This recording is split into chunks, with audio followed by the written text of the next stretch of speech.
আমরা দেখি যে আমাদের দেশে জাকাতের একটা উল্লেখযোগ্য অংশ মাদ্রাসার শিক্ষার্থীদেরকে দেওয়া হয়।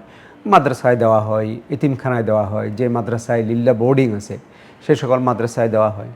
এটা অত্যন্ত ভালো কাজ অবশ্যই। আমাদের যে দ্বীনি শিক্ষা, সেই দ্বীনি শিক্ষায় যারা রত আছেন, দ্বীনি শিক্ষা অর্জন করছেন, তাদের মধ্যে যারা দরিদ্র এতিম, তাদের জন্য জাকাত দেওয়া এটা খুবই প্রয়োজনীয় কাজ।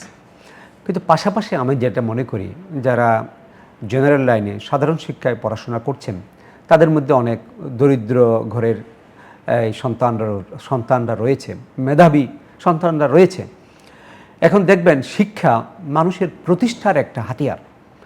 একটা গরিব ফ্যামিলির ছেলে যদি পড়াশোনা করতে পারে, যদি তার মধ্যে মেধা থাকে, যোগ্যতা থাকে, সে যদি লেখাপড়া শেষ করতে পারে এবং সে যদি একটা ভালো কাজ করতে পারে বা ব্যবসা শুরু করতে পারে বা ভালো একটা সরকারি চাকরি পায়, তাহলে দেখা যাবে ওর মাধ্যমে ওর পুরো ফ্যামিলির অবস্থা চেঞ্জ হয়ে যাবে। এই কারণে আমরা বলে থাকি শিক্ষায় বিনিয়োগ করা এটা সবচেয়ে শ্রেষ্ঠ বিনিয়োগ।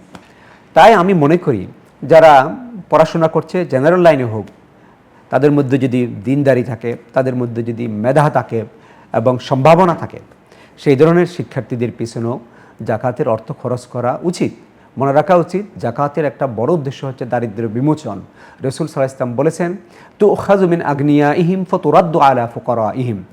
জাকাত ধনীদের কাছ থেকে নিয়ে গরিবদেরকে দেওয়া হবে। কেন গরিবদেরকে দেওয়া হবে? গরিবরা যেন গরিব অবস্থায় না থাকে। ইমাম শাফি বলছেন এমনভাবে জাকাত দিবে যেন তার সারা জীবনের প্রয়োজন পূরণ হয়ে যায়। এখন তো আমরা সারা জীবন একজন মানুষকে জাকাত দিয়ে যেতে পারবো না। সারা জীবনের প্রয়োজন কিভাবে পূরণ হবে? যদি আমরা ওই ব্যক্তিকে স্বাবলম্বী করে দিতে পারি। স্বাবলম্বী করে দেওয়ার একটা উপায় হচ্ছে তাকে শিক্ষিত এবং দক্ষ নাগরিক হিসেবে গড়ে তোলা। এই কারণে গরিব শিক্ষার্থীদের মধ্যে, মাদ্রাসায় হোক বা জেনারেল লাইনে হোক, যারা গরিব শিক্ষার্থীদের মধ্যে, যাদের মধ্যে মেধা আছে, যাদের মধ্যে যোগ্যতা আছে, সে পড়াশোনা করলে ভালো হবে, এটা আমরা বুঝতে পারি। এই ধরনের মেধাবী এবং গরিব সাধারণ শিক্ষার্থী যারা, তাদেরকেও জাকাত দেওয়া উচিত। এটা অনেক বড় একটা বিনিয়োগ এবং এর মাধ্যমে প্রকৃতপক্ষে জাকাতের যে লক্ষ্য, যে দারিদ্র্য বিমোচন, সেটি অনেক সহজে অর্জিত হতে পারে বলে আমি মনে করি।